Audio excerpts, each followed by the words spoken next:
गुरुभ्यो नमः। सत्यार्थ प्रकाश के तीसरे समोल्लास की प्रथम कक्षा में सबका स्वागत है।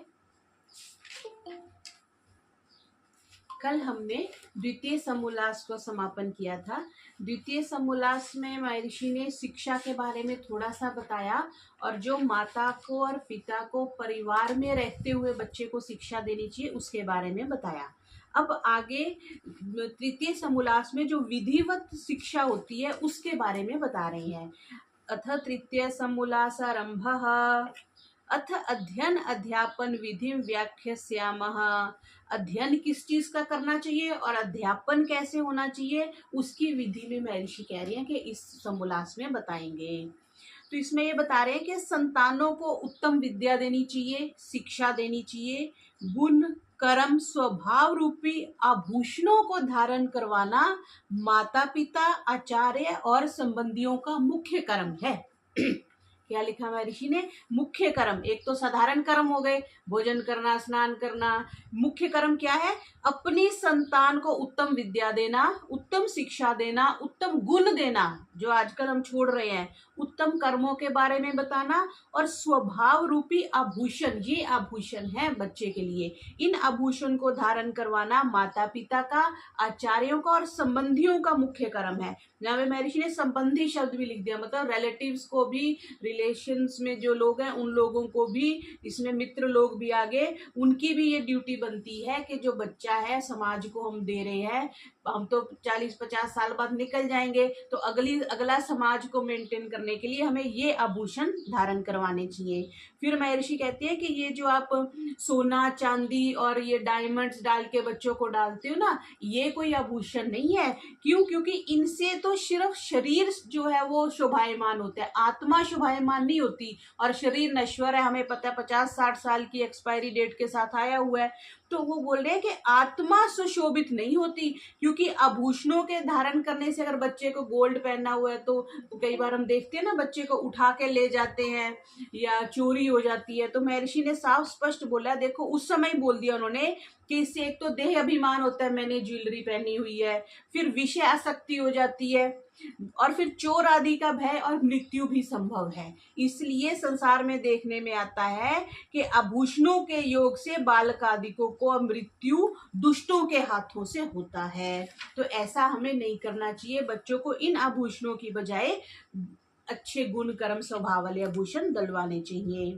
फिर एक श्लोक बता के महर्षि क्या कह रहे हैं कि किसके लिए अच्छा है, किसका जीवन अच्छा है, उसके लिए कह रहे हैं, जिन पुरुषों का मन विद्या के विलास में तत्पर रहते हैं। विद्या का विलास मीन्स आजकल हम भोग विलास, हम शब्द अक्सर प्रयोग करते हैं ना, टीवी देखने में, घूमने फिरने में, उसमें जाते हैं। तो विलास किसका होना चाहिए? विद्या का होना चाहिए। मुझे विद्या मिल जाए, कहीं से भी मिल जाए, ऐसा तत्परता रहनी चाहिए। सुंदर शील स्वभाव होना चाहिए, सत्य भाषण आदि नियम पालन युक्त, अभिमान अपवित्रता से रहित और अन्य की मलिनता के नाशक, दूसरों की बुराइयों को, दूसरों के दुख दूर करने वाले, सत्य उपदेश करने वाले, विद्या दान से और दूसरों को विद्या का दान देने से, संसारिक जनों के दुख के दूर करने से सुशोभित, ऐसा होना चाहिए। और वेद विहित कर्मों से पराये उपकार करने में, दूसरों का जो उपकार करने में लगे रहते हैं, वे नर और नारी धन्य हैं। तो क्या इन्होंने एक तरह से जो अच्छा वैदिक धर्मी है, या कह लो अच्छा जो आर्य समाजी है, उसके गुण इसमें सारे बता दिए। सत्य भाषण करना चाहिए, और मुख्य क्या बताया कि विद्या का दान करना चाहिए। हम धन का दान करते हैं, पैसों का दान करते हैं, हमें लगता है कि धन का दान करने से हमें पुण्य मिलेगा, लेकिन सबसे बड़ा जो पुण्य है वो विद्या का दान है। आप किसी को विद्या दे, विद्या मीन्स कुछ भी, जो भी आपके पास विद्या है वो दूसरों को दे। इसलिए 8 वर्ष के हो तभी लड़कों को और लड़कियों को लड़कियों के गुरुकुल भेज दें। तो महर्षि ने स्पष्ट जो है को ऐड से मना किया है। और वो बोला कि जो अध्यापक और पुरुष दुष्टाचारी हो उनसे शिक्षा ना दिलवाएं। शिक्षा देने वाले कैसे होने चाहिए? धार्मिक होने चाहिए और अच्छे होने चाहिए, धार्मिक, और वे ही पढ़ाने और शिक्षा देने योग्य है। क्योंकि जो सही खुद स्वयं नहीं होगा तो वो दूसरों के लिए भी समस्या का कारण बन जाता है। फिर आगे कह रहे कि द्विज, द्विज किसको कहते हैं जी? द्विज जिसका 2 बार जन्म हुआ, यानी जिसने एक बार तो माँ के गर्भ से जन्म ले लिया, दूसरा जिसने कोई गुरु बना लिया, जिसका कोई आचार्य है, जिससे वो शिक्षा लेता है, जिससे वो अपनी समस्याओं का सॉल्व करता है, वो गुरु है। तो इस कारण उसका द्विजन्म, 2 बार जन्म हो गया। क्योंकि माता पिता तो एक लिमिटेड तक शिक्षा दे सकते हैं, लेकिन जो गुरु होता है वो आध्यात्मिक शिक्षा देता है, इसलिए उसको भी माता पिता के बराबर ही स्थान दिया गया है। तो क्या कहा कि अपने घर में लड़कों का यज्ञोपवीत और कन्याओं का भी यथा योग्य यज्ञोपवीत करवा देना चाहिए घर में। और फिर विद्या पढ़ने का स्थान कहाँ होना चाहिए? एकांत देश में होना चाहिए। क्या बोला? गांव से दूर होना चाहिए। और जो लड़कियों का स्कूल है, मतलब गुरुकुल है, उसमें लड़की लेडीज ही टीचर्स होनी चाहिए, और जो बॉयज का है उसमें बॉयज होने चाहिए। क्या जो मेन लाइन क्या है कि स्त्रियों की पाठशाला में 5 वर्ष का लड़का, मतलब जो लेडीज का इंस्टीट्यूट है उसमें 5 साल का भी लड़का नहीं जाना चाहिए, और ऐसी जो लड़कियों का इंस्टीट्यूट जो लड़कों का है उसमें 5 साल की भी लड़की को अनुमति नहीं होनी चाहिए। बिकॉज क्योंकि जब तक वे ब्रह्मचारी और ब्रह्मचारिणी रहे तब तक स्त्री व पुरुष का दर्शन, ये 8 प्रकार के मैथुन कहे गए हैं। 8 प्रकार से जिनसे शारीरिक शक्ति का ह्रास होता है वो कहे गए हैं। क्या क्या महर्षि लिख रहे हैं? और एक तो दर्शन करना, स्पर्श करना, एकांत सेवन करना, भाषण करना मतलब उनसे बात करना, विषयों की कथा करना जिसको आजकल हम टीवी समझ सकते हैं, फेसबुक समझ सकते हैं, परस्पर क्रीड़ा करना, इकट्ठे खेलना, विषय का ध्यान करना, और संग और उनकी संगति करना। इन 8 प्रकार के मैथुनों से अलग रहे, मतलब जब तक वो ब्रह्मचारी रहे तो इन सब चीजों को नहीं करना चाहिए। जिससे क्या होगा? उत्तम शिक्षा, शील, स्वभाव, शरीर और आत्मा बल युक्त होके क्या आनंद का बढ़ावा होगा। तो ये महर्षि ने बोला अलग अलग स्कूलों में भेजें और एक दूसरे से संपर्क नहीं रहे, और 8 प्रकार के मैथुनों से अपने बच्चों को बचाएं। फिर क्या कह रहे हैं कि पाठशाला जो है वो गांव से 4 कोस की दूरी पे होनी चाहिए। बिकॉज क्योंकि गांव की गतिविधियां होती है, हम भी देखते हैं ना, कई बार एग्जाम होता है और पड़ोस में शादी हो रही है, वो डीजे बज रहे हैं तो बच्चों को डिस्ट्रैक्शन होती है। तो यहाँ पे क्या कह रहे हैं कि गांव वो नगर से दूर रहे, और क्या है, समता से खाना। अभी भी ये तो बिल्कुल सही है, आजकल भी गुरुकुलों में ऐसे होता है, चाहे वो कोई जैसे श्री कृष्ण जी महाराज गुरुकुल में गए तो श्री कृष्ण जी और सुदामा एक ही गुरुकुल में थे, तो एक ही भोजन करते थे। वो ये थोड़ी ना कहते थे कि श्री कृष्ण जी अमीर हैं तो इनको अच्छा भोजन देना है। या ऐसे ही कोई जो राजकुमारी हो चाहे दरिद्र की संतान हो, सबको तपस्वी होना चाहिए। ऐसे ही श्री राम श्री लक्ष्मण जब महर्षि वशिष्ठ उनको अपने गुरुकुल ले गए तो वहां पे सब जब तक वो विद्या ग्रहण करते थे तो सभी एक समान रहते थे। ऐसे ही कौरवों पांडवों का भी था। तो एक बात एक यहाँ महर्षि यहाँ पे ये लिख रहे हैं कि अपनी संतान जब तक विद्या पढ़े वो माता पिता से ना मिल सके और ना किसी प्रकार का पत्र व्यवहार कर सके।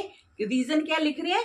जिससे सांसारिक चिंता से रहित होकर केवल विद्या बढ़ाने की चिंता करें। मतलब उनको ये ना हो कि घर में जो आचार्य धर्मवीर जी थे ना, परोपकारिणी सभा के प्रधान, वो बताते थे कि जब उनको शायद गुरुकुल कालवा पढ़ने उनके पिताजी ने भेज दिया था। उनका जन्म महाराष्ट्र का था। तो जब उनकी माताजी का देहावसान हुआ, माताजी की मृत्यु हुई, तो उनके पिताजी ने उनको बताया नहीं था। बड़े कट्टर आर्य समाजी थे, तो उन्होंने बोला मृत्यु तो हो ही गई है, अब वो आके क्या करेगा। तो उनको बहुत वर्षों के बाद जाके के पता चला था कि माताजी की मृत्यु हुई है। तो ऐसे मतलब उनको था कि बच्चा अगर गुरुकुल गया तो जब तक उसकी विद्या नहीं होती उसको सांसारिक चीजों से दूर रखो। ऐसा महर्षि यहाँ लिख रहे हैं कि जब भ्रमण करने जाएं तो भी अध्यापक साथ लें, जिससे किसी प्रकार की कुचेष्टा ना कर सके और ना आलस्य प्रमाद करें। अगर उन बच्चों को भ्रमण पे ले जा रहे हैं, जैसे मैंने कल बताया ना, बच्चे नदी में डूब गए, तो ये अध्यापकों की या जो इंस्ट्रक्टर थे उनकी नेग्लिजेंस थी। तो इसलिए महर्षि स्पष्ट लिख रहे हैं। महर्षि का एक एक जो शब्द है ना, वो आप देखो कितनी बुद्धि से युक्त होकर कितना विचार करके उन्होंने लिखा होगा, और कितनी छोटी बात है कि अगर भ्रमण पे जाएं तो बच्चों के साथ रहें। फिर आगे मनुस्मृति का एक श्लोक बता रहे हैं, कन्यानाम संप्रदानम च कुमाराणाम च रक्षणम। इसका अभिप्राय है कि राज नियम और जाति नियम होना चाहिए कि 5 साल और 8 साल के बाद कोई भी अपने बच्चों को घर में ना रखे। ये तो शायद अब भी लागू हो गया कि स्कूल में भेजना सभी को अनिवार्य है, घर में नहीं रख सकते। तो महर्षि लिख रहे हैं कि जो ना भेजे तो उनके लिए क्या होना चाहिए? दंड का विधान होना चाहिए।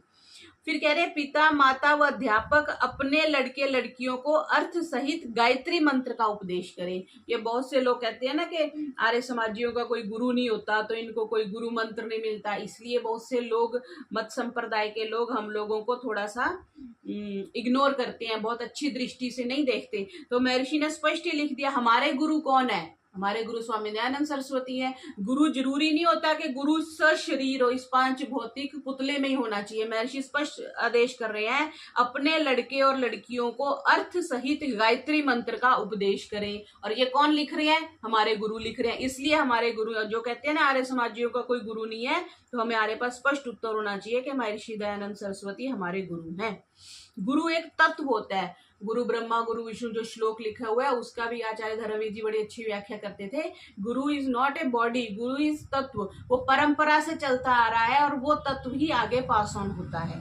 तो फिर आगे गायत्री मंत्र लिखा और फिर उसकी व्याख्या कर रहे हैं कि ओम का अर्थ तो पहले समोल्लास में सारा बता ही दिया। फिर आगे तीन व्याहृतियां इनको बोलते हैं, भू भुवः और स्वाहा। तो इसकी व्याख्या करते हुए कह रहे हैं कि पहले भू क्या है, सब जीवन का आधार है, आधार इज बेस। जैसे हम रोड पे गाड़ी चला रहे हैं तो धरती हमारा बेस है, धरती पे हम चल रहे हैं तो धरती हमारा बेस है, बेड पे हम बैठे हैं तो बेड हमारा बेस है। तो आधार सारे जीवन का आधार, सारे जगत के जीवन का आधार मीन्स अब सारे जगत में क्या आ गया, सूर्य भी आ गया, चांद भी आ गए, तारे भी आ गए, पहाड़ भी आ गए, समुद्र भी आ गए, समुद्र के नीचे भी तो कहीं ना कहीं जमीन होगी ना। तो सारे जगत का जो आधार है वो कौन है, प्राणों से प्रिय और स्वयंभू। प्राणों से प्रिय हम चर्चा कर चुके हैं, स्वयंभू की भी हो चुकी है। सो उस प्राण के वाचक होके प्रभु जो भू है वो परमेश्वर का नाम है। फिर भुआ के लिए क्या कह रहे हैं, भुआ का आ गया कि जो सब दुखों से रहित है। हमारे पास तो 20 दुख हैं, एक दुख हटता है दूसरा आ जाता है, दूसरा हटता है तीसरा आ जाता है। तो महर्षि कह रहे हैं परमात्मा क्या है, सब दुखों से रहित है, जिसके संग से जीव अपने दुखों से छूट जाते हैं। डस्टबिन के पास बैठेंगे तो बदबू आएगी, फूलों के पास बैठेंगे तो खुशबू आएगी। क्योंकि परमात्मा दुखों से रहित है, हम उसके पास बैठ के उपासना करते हैं तो हम भी दुखों से छूट जाते हैं, इसलिए उपासना करते हैं। इसलिए परमेश्वर का नाम भुवा हो गया। फिर तीसरा आ गया स्वाहा। स्वाहा के लिए क्या कह रहे हैं कि जो नानाविध जगत में व्यापक है, सब जगह जो फैला हुआ है वो के सबका धारण करता है, इसलिए परमेश्वर का नाम स्वाहा। सब जगह व्यापक भी है और सबको धारण करता है। जैसे धरती हमारा आधार है और हमको धारण कर रही है, लेकिन पूरी तरह से हमको कौन धारण कर रहा है, परमात्मा कह रहे हैं। या कुछ हद तक हवा हमें धारण करती है, जमीन पे तो हमारे पैर है ना, जो फुल बॉडी है उस पे हवा चल रही है, या आकाश है वो धारण कर रहा है। लेकिन परमात्मा जमीन में भी है, हवा में भी है, आकाश में भी है, इसलिए परमात्मा ही सब तरफ से हमें धारण कर रहा है, इसलिए परमात्मा का नाम स्व है। और ये तैत्तिरीय आरण्यक का उपदेश है। फिर आगे कह रहे हैं सविता शब्द की व्याख्या कर रहे हैं। सविता कौन होते हैं जी, माता के लिए भी सूर्य के लिए भी एक सविता अर्थ आता है, जो जगत का उत्पादक है। जो भी कुछ भी उत्पादन में, फल के पैदा होने में, फसल के पैदा होने में जो सहायता करते हैं वो उत्पादक हो गए, जिसको मैन्युफैक्चरर आप कह देते हैं। तो सारे जगत का उत्पादक है और सब ऐश्वर्य का दाता है, सारा ऐश्वर्य उसी का ही है। वो स्वामी ब्रह्मानंद जी कहते थे ना, सारा ऐश्वर्य का परमात्मा का है और कोई चौकीदार नहीं है। सबको पता है कि चोरी जितनी मर्जी कर लो, ठगी जितनी मर्जी कर लो, छोड़ के तो यहीं जाना पड़ेगा। तो फिर आगे क्या कह रहे हैं कि जो सब सुखों का देने हारा और जिसकी प्राप्ति की कामना सब करते हैं, उस परमात्मा को जो वर्तुम कहते हैं, वरे नियम की परिभाषा कर रहे हैं, स्वीकार करने योग्य। बहुत सी चीजें होती है ना, हमारे घर में गेस्ट आ जाते हैं, हम स्वीकार नहीं करते, बोलते हैं ये आते ही पूछते हैं तेरी रिटर्न टिकट कब है। तो उससे पता चल जाता है कि हम उसको वरण नहीं कर रहे, बस उसके जाने की वेट कर रहे हैं, कितना खाना खिलाना पड़ेगा, कितना दान देना पड़ेगा और कब इसको भेजेंगे। लेकिन परमात्मा कैसा है, स्वीकार करने योग्य, हम उसको एक्सेप्ट करते हैं। हम अभी कहते हैं ना, भगवान अंधेरे दिल में आकर के परम ज्योति जगा देना, दया कर दान भक्ति का हमें परमात्मा देना। हमारे दिल में तुम आ जाओ, हमारे घर में नहीं, हमारी कोठी में नहीं, हमारे प्रतिष्ठान में नहीं, हमारी फैक्ट्री में नहीं, मेरे दिल में परमात्मा तुम आ जाओ। क्यों? क्योंकि बाकी सब तो छूट जाएगा, लेकिन मेरा शरीर फिर भी मैक्सिमम टाइम मेरे साथ रहेगा।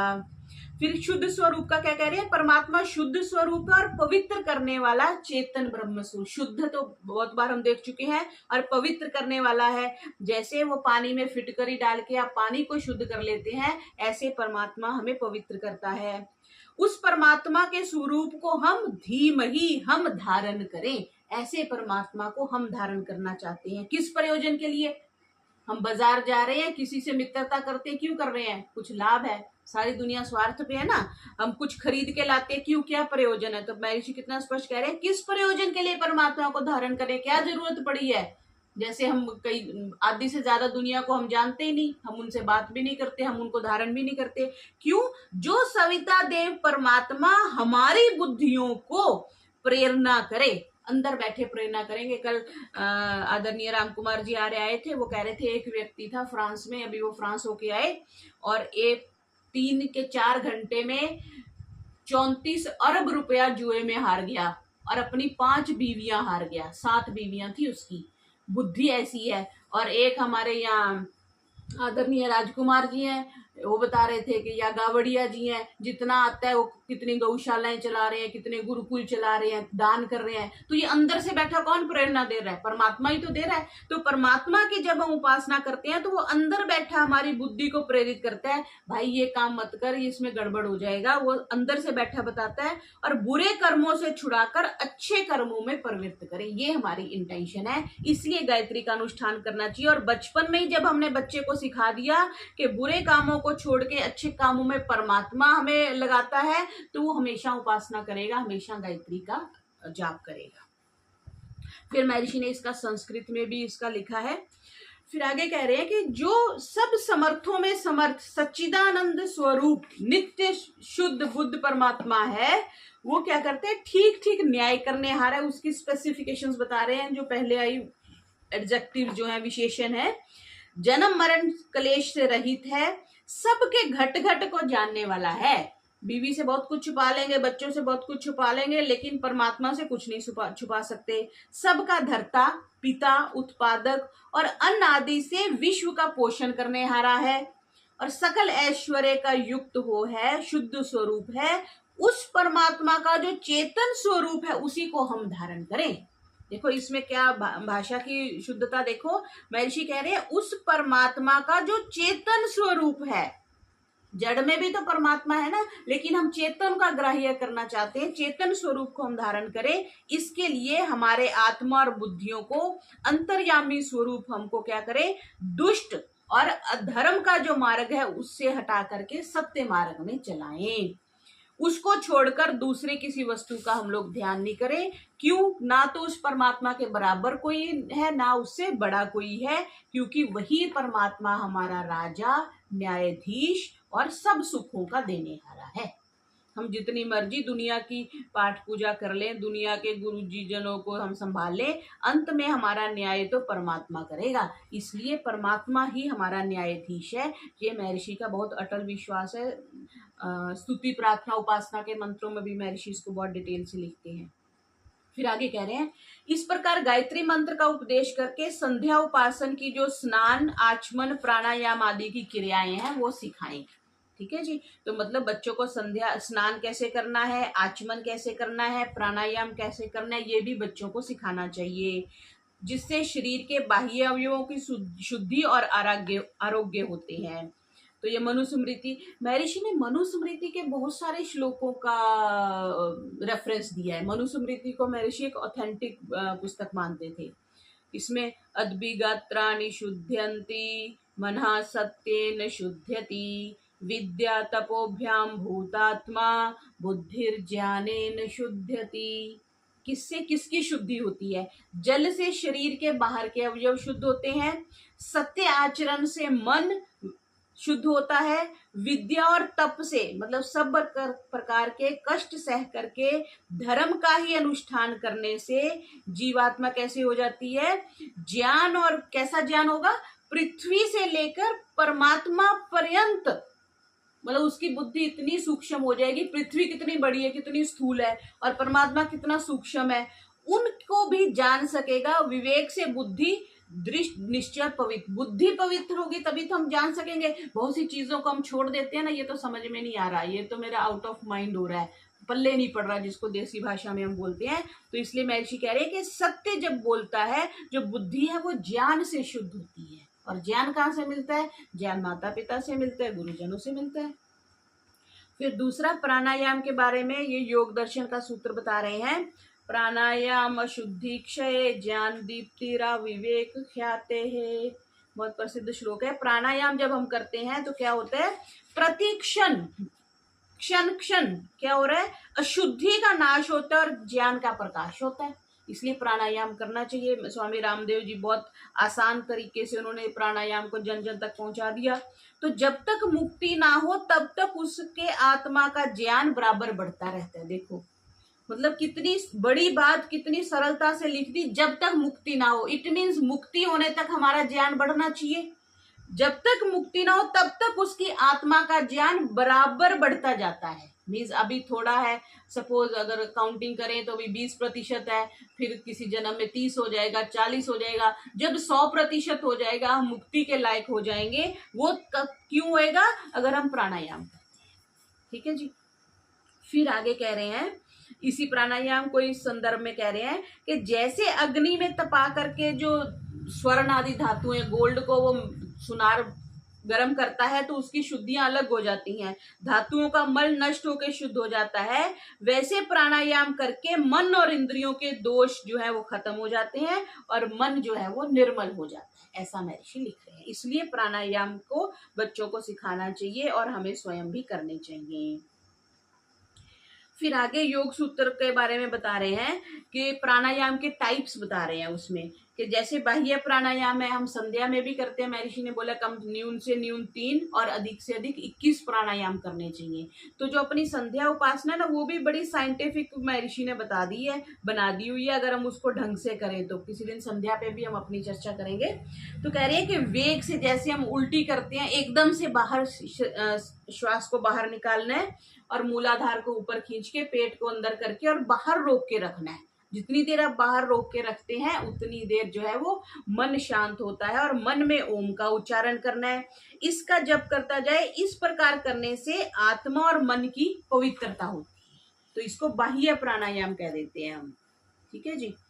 और फिर एक बाह्य विषय हो गया, मतलब बाहर ही रोकना, बाहर जोर से निकाला, बाहर रोका। फिर दूसरा होता है आभ्यंतर, हमने अंदर भर लिया और हमने उसको रोक लिया, तो ये आभ्यंतर प्राणायाम हो गया। तीसरा होता है स्तंभ वृत्ति, ये योग दर्शन में आया है, वैसे उसी की महर्षि व्याख्या कर रहे हैं। तीसरा है स्तंभ वृत्ति। स्तंभ वृत्ति, स्तंभ हम समझते हैं पिलर्स, जैसे टेम्पल के पिलर्स होते हैं, बस जहां उनको खड़ा कर दिया वो खड़े रहते हैं। तो स्तंभ मीन्स रोक दिया।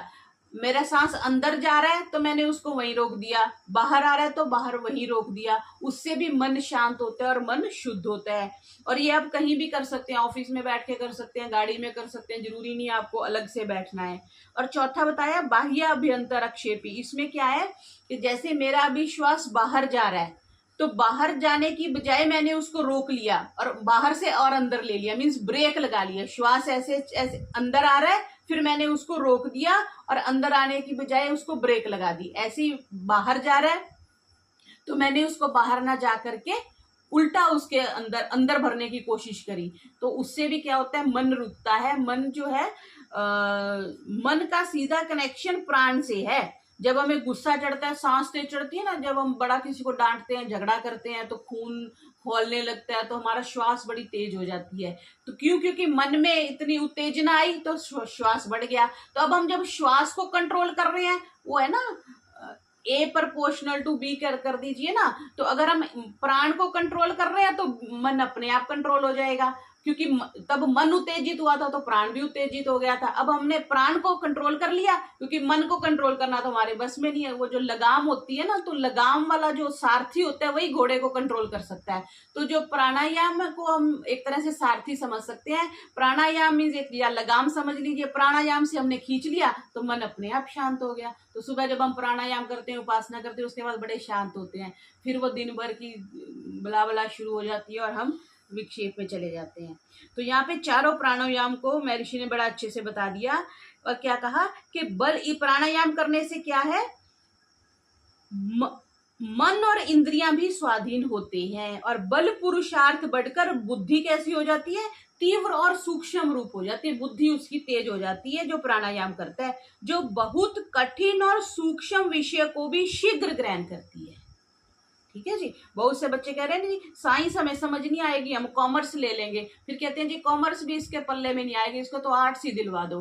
फिर वो आर्ट्स भी नहीं करता तो उसको बोलते हैं बेटा तू घर ही बैठ जा, तू खेती बाड़ी कर ले। क्यों? क्योंकि उसकी बुद्धि का हमने बचपन से विकास किया नहीं है। अब 12वीं में जाके हम चाहते हैं कि बच्चा बिल्कुल उसका विकास हो जाए, तो वो संभव नहीं है। तो महर्षि क्या कह रहे हैं, जो बहुत कठिन और सूक्ष्म विषय को भी शीघ्र ग्रहण करती है, इससे मनुष्य के शरीर में वीर्य की वृद्धि को प्राप्त होकर स्थिर बल, पराक्रम, जितेंद्री जितेंद्रियता और सब शास्त्रों को थोड़े ही काल में समझकर उपस्थित कर लेगा। सब शास्त्रों को थोड़े ही काल में, महर्षि ने अपनी पूरी विद्या 3 साल में प्राप्त कर ली थी, अब हमारे 25-25 साल तक उतनी विद्या पूरी नहीं हो पा रही है। तो और क्या बोला, स्त्री भी योगाभ्यास करे, स्त्रियों को भी करना चाहिए।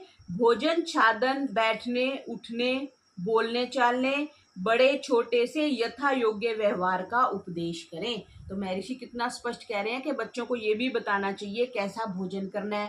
पहले तो बता दिया ना, स्नान करने का, प्राणायाम का और आचमन का। स्नान, आचमन और प्राणायाम बताया। फिर बता दिया भोजन कैसे करना है, भोजन, छादन, बैठने, उठने बैठने का। बहुत से बच्चों को आजकल यही नहीं पता कैसे बैठना है, कहाँ बैठना है। बोलने चालने का और बड़े छोटे से यथा योग्य व्यवहार करने का उपदेश करें। तो महर्षि बहुत छोटी छोटी बातों से समझा रहे हैं। मतलब इससे ये भी समझ में आ रहा है कि उनके मन में कितनी पीड़ा थी कि बच्चे अगर मेरे अच्छे नहीं बनेंगे, हमारी आगे आने वाली पीढ़ियां अच्छी नहीं बनेंगी, तो हमारे धर्म का ह्रास होगा। इसलिए वो इतनी सूक्ष्मता से एक छोटी छोटी बात को भी लिख कर गए हैं। तो हमें इनको फॉलो करना चाहिए और प्रयास करना चाहिए, जिनके बच्चे हैं, परिवार हैं, पोते पोती हैं, तो उनको हम ऐसी विद्या दें जैसी महर्षि कह रही हैं। तो आज का पाठ इतना ही करते हैं। ओम शांति शांति शांति। सर्वेभ्यो नमः।